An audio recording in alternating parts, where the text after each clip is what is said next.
Aida, wanita misionaris asal Manado, terpanggil hidayah saat dikirim untuk memurtadkan wilayah basis umat Islam. Silakan disimak. Ya, asli Manado, Kristen. Kristen. Ya, jadi memang semua Kristen, Oh, tidak ada begitu. sama sekali Islam di keluarga saya, tidak ada memang. Iya, jadi mungkin awalnya ya karena kehidupan saya dengan keluarga saya memang di lingkungan yang Kristen, 100% Kristen, jadi memang tidak ada sama sekali Muslim di lingkungan kehidupan saya. Ya, 100% Kristen. Jadi yang saya biasa lihat Islam itu di TV saja kebanyakan. Oh, lihat, dengar di TV saja. Iya, jadi lihat ada yang pakai jilbab, pakai pakaian yang tertutup.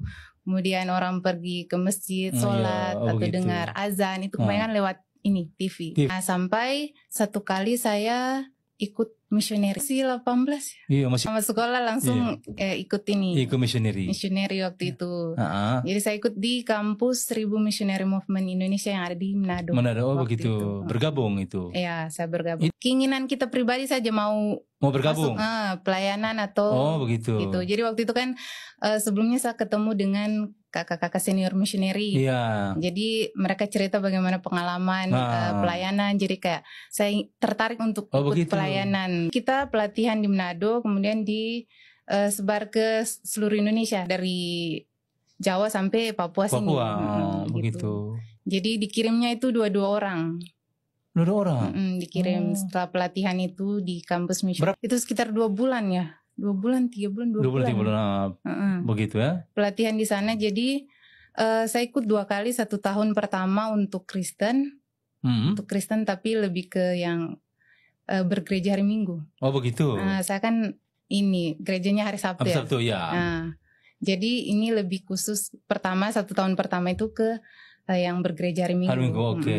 Jadi di situ kita pelatihan, belajar Alkitab, kemudian cara mendekati orang-orang seperti itu lewat kesehatan. Di satu pelatihan itu memang diajarkan semuanya. Itu digabung semua. Jadi ceritanya kita kan untuk menginjil. Iya. Menginjil, tapi cara untuk mendekati orang-orang ini lewat kesehatan. Jadi diajar untuk ini tensi darah. Kemudian cek ini gula darah, kolesterol. Diajar memang di situ. Waktu training itu. Waktu itu. Jadi memang kita semua diajar. Lengkap ya. Lengkap. Jadi itu cara pendekatannya. Cara pendekatannya.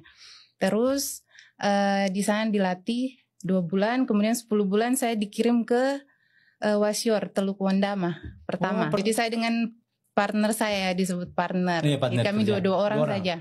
Ada yang dikirim ke Jawa, ada yang di Kalimantan, Sulawesi. Jadi disebar pokoknya semua. Nah itu setelah 1 tahun itu ditamatkan, terus ada lagi kegiatan pelatihan senior missionary. Terserah mau ikut gabung lagi atau tidak, gitu terserah. Nah waktu itu saya kebetulan ingin lagi untuk pelayanan. Tapi ini lebih ke Muslim. Gitu. Sasarannya, targetnya nih. Targetnya pelayanan kesehatan ke Muslim.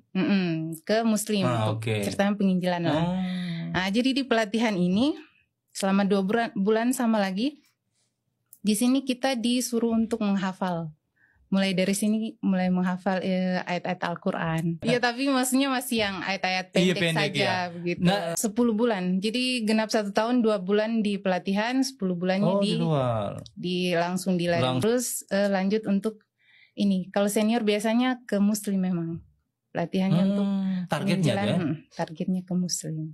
Nah, jadi di pelatihan itu disuruh hafal ayat-ayat Al-Quran. Terus saat makan disuruh untuk kita ini baca doa makan. Kita makan di meja makan, semua yang ikut senior missionernya pelatihan ini. Ya sebelum makan, makanan di depan harus berdoa dulu. Bismillahirrahmanirrahim. Ya. Allahumma barik lana fima razaqtana wa qina azabannar. Jadi gitu. Jadi sebelum makan sudah hafal doa makan, ayat-ayat pendek. Jadi sudah setelah pelatihan selesai, saya dikirim ke Jogja. Waktu itu dengan partner saya yang baru lagi. Nah, di sanalah mulai pelayanan, kita dekati orang-orang di sana, orang-orang Muslim di sana, di Bantul. Di Bantul waktu itu. Tapi ada juga di Desa Ngentak. Kadang kita ke Ngentak begitu. Gitu. Nah setelah itu pelayanan di sana mulai bergaul dengan orang-orang Muslim. Jadi kita bawakan itu pemeriksaan kesehatan apa-apa, gratis. Ya. Dan ajak untuk bisa berdoa menurut agama kami sebelumnya waktu itu. Oh begitu. Tapi ada setiap perlawatan suruh berdoa gitu. dulu. Jadi setelah periksa apa-apa, cerita-cerita, bisa kita berdoa menurut agama kami. Gitu. Jadi ajak mereka. Itu sebagai kayak pendekatan mungkin ya. Untuk perkenalkan kalau ini Kristen gitu. Setelah itu mulai saya pelajari bagaimana kehidupan orang Muslim di sana. Karena di Bantul ngenta 10 bulan sama juga. Oh sama juga 10 bulan juga. Sama juga 10 bulan. Nah di sana saya mulai belajar banyak tentang kehidupan orang-orang Muslim. Dan selama ini yang saya pikir orang Muslim ini mungkin hal-hal negatif ya. Iya, pikir negatif. Teroris lah atau apa begitu. Dan ternyata mereka tidak seperti apa yang saya bayangkan selama ini. Gitu. Mereka baik-baik, bahkan ada banyak kita punya orang tua angkat lah di sana. Gitu. Jadi setiap kali kita lewat, mereka panggil ayo ke rumah. Kita bikin ini, bikin itu, atau ajak ke sawah. Atau di situ saya sama partner saya itu yang jadi kayak pergumulan ya waktu itu. Iya. Kayak berpikir, mereka agak susah sebenarnya. Oh begitu. Susah untuk kayak kita ditarik mau. Begitu. Mungkin kuat ya agamanya, yang itu yang saya lihat sih. Mereka sholat selalu 1 hari 5 waktu, sedangkan kita mungkin seminggu sekali. Adapun hari-hari biasa mungkin cuma berapa kali begitu. Jadi tidak agak merasa berat memang waktu itu. Jadi saya sempat berpikir ini kira-kira bagaimana ya untuk bisa setidaknya membuat mereka itu kenal saja tentang ajaran Kristen ini. Jadi saya bikin satu buku ringkasan.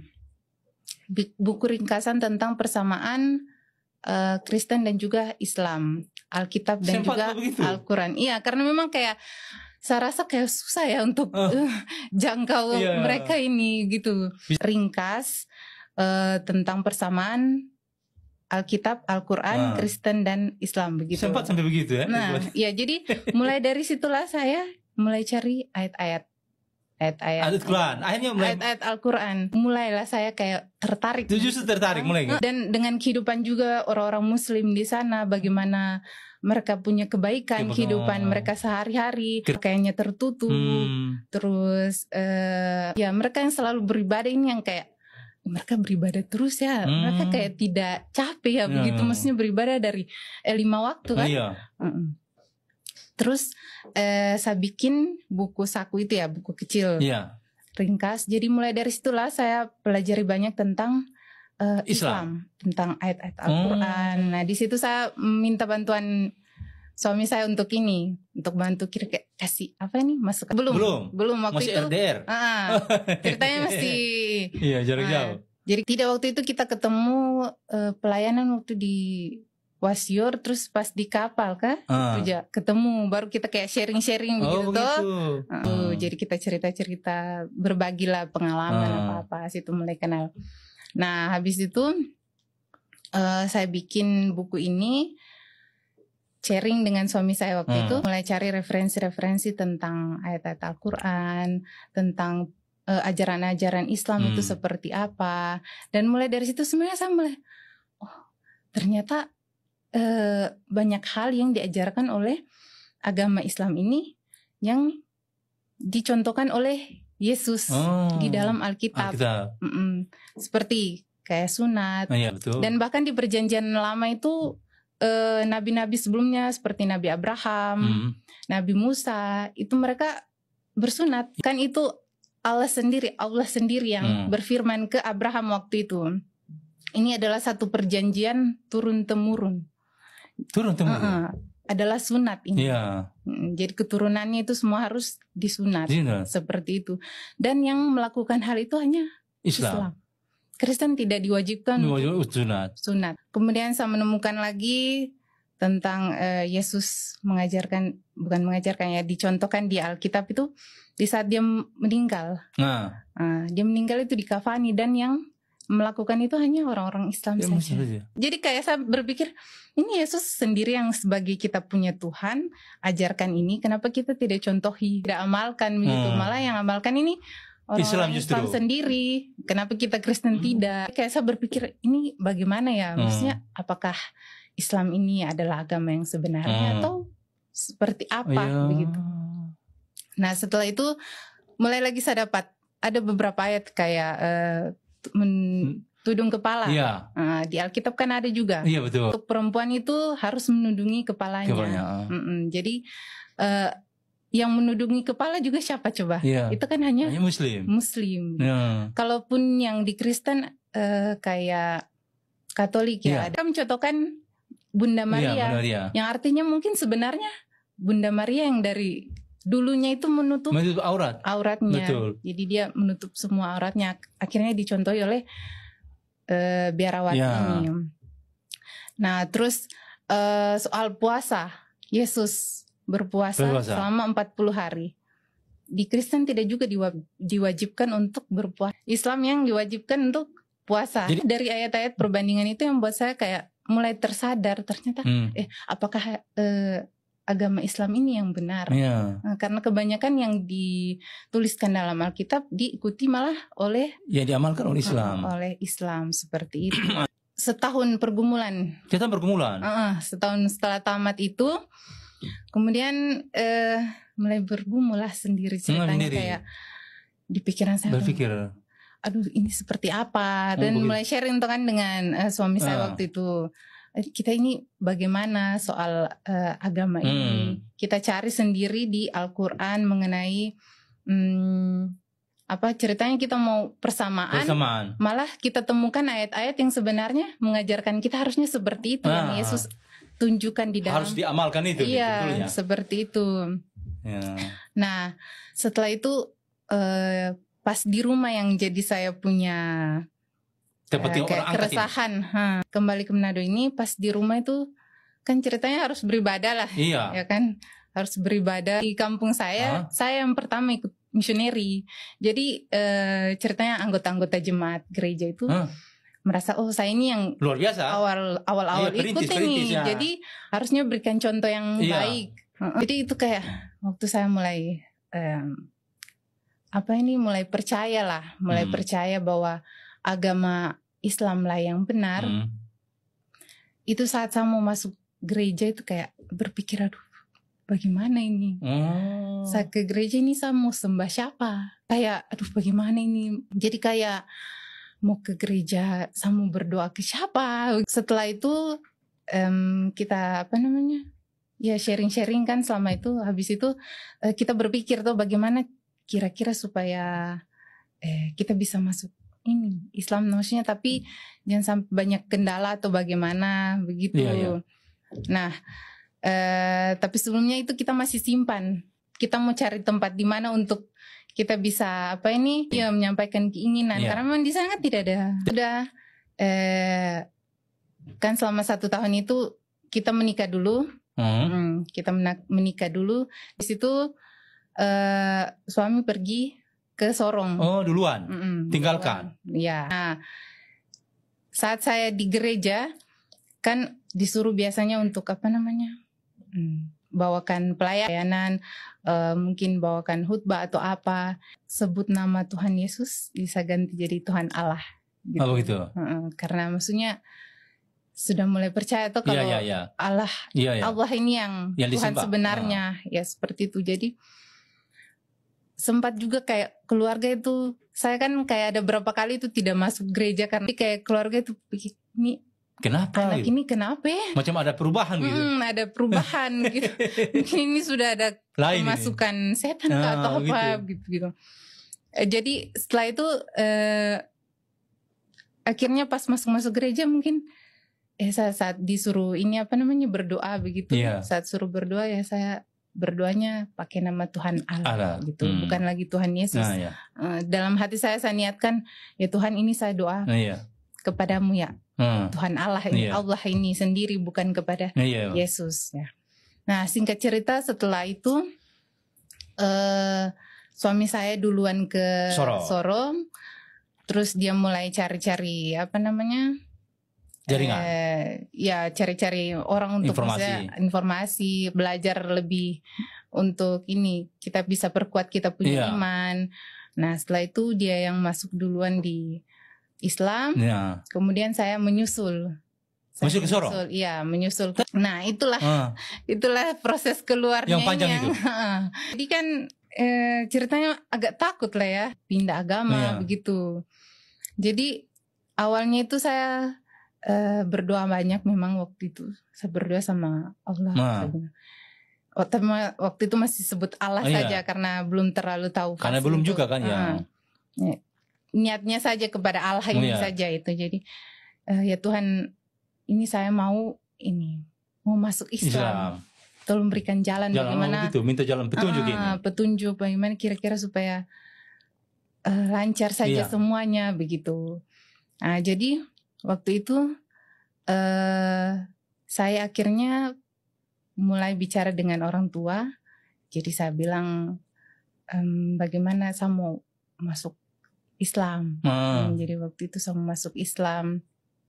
Dan awalnya mereka itu sangat-sangat tidak setuju. Tidak setuju? Sangat tidak setuju dan kaget sekali karena ceritanya saya ini kayak sebagai contoh gitu. Di kampung. Terus tiba-tiba mau masuk Islam itu kira-kira bagaimana? Marah orang tua, keluarga semua marah. Jadi semua kayak kenapa mau masuk gitu, mau masuk Islam, kenapa? Padahal ini sudah agama yang benar, sudah ceritanya yang kita anut selama ini. Ya menurut versi keluarga ini. Terus keluarga kenapa mau? Terus saya bilang ya ini saya punya keputusan sendiri, saya belajar tentang Islam dan ini yang saya temukan begitu. Jadi keputusan saya mau masuk Islam. Jadi mereka awalnya kayak memang marah jadi mereka tidak mau ini, maksudnya kayak sudah kamu terserah, kamu punya keputusan saja begitu. Terserah kamu saja kamu mau. Jadi mereka kayak tidak mau terlalu pusing lagi dengan saya punya kehidupan begitu. Jadi sudah saya pergi Sorong lalu masuk Islam begitu. Nah setelah ini masuk Islam kan ada teman-teman misioner ini kenapa masuk Islam berpindah. Nah mereka kan ceritanya punya pemikiran yang kritis juga soal agama. Jadi ada yang berapa minta saya punya nomor WA, terus mulai ada beberapa itu yang tanya-tanya begitu. Mereka ingin bantah. Jadi kita berdebat di WA ini. Jadi kita ngobrol lewat WA itu. Mereka kasih masuk ayat-ayat, saya juga kasih masuk ayat-ayat, tapi kayak mungkin mereka sudah terdogma ya soalnya saya kasih tahu bagaimana tentang Islam, mereka tuh tidak akan terima. Mereka kayak tidak masuk di mereka punya pikiran, selalu ada saja bantahan apapun itu ada saja. Terus sampai banyak yang messenger saya, tapi kadang saya tidak tidak mau karena sama saja kalau pun mau berdebat dengan mereka itu sampaikan. Mereka tidak akan terima. Sebagaimanapun kita mau sampaikan tentang ayat-ayat ini mereka tidak akan terima kalau karena sudah terlanjur jadi pegangan. Hatinya itu memang tidak. Karena itu betul soal hati ya. Hatinya itu tidak. Sampai sekarang masih juga ada, tapi ada juga yang memang tidak terlalu, maksudnya ya sudah kalau kamu mau. Iya, tapi komunikasi terus saja. Komunikasi ya. Iya seperti tapi itu. Tidak sudah kalau berjalan itu pada akhirnya begitu ya. Iya, dengan orang tua sekarang sudah mulai komunikasi agak bagus. Alhamdulillah. Rencana ingin sekali mau pulang tapi masih belum. Oh iya Masya Allah. Artinya walaupun bagaimana tetap orang tua kan. Ya Masya Allah. Untuk yang orang-orang muslim sekarang ini, umat-umat muslim di luar sana, kuatkan iman terus. Jangan pernah tergoyahkan oleh apapun. Iya. Apalagi kalau ada orang mungkin yang membawa ajaran agama lain. Jangan pernah tergoyah iman. Ya, karena hidayah itu tuh sangat-sangat mahal. Masya Allah. Di saat kita sudah masuk, di saat kita sudah Islam bahkan dari kecil itu sungguh kemuliaan sangat, bersyukur sekali. Masya Allah. Banyak orang di luar sana yang terlahir di non. Di non. Jadi mungkin kemungkinan kemungkinan untuk kayak mau masuk Islam atau dapat hidayah itu sulit. Sulit. Ya.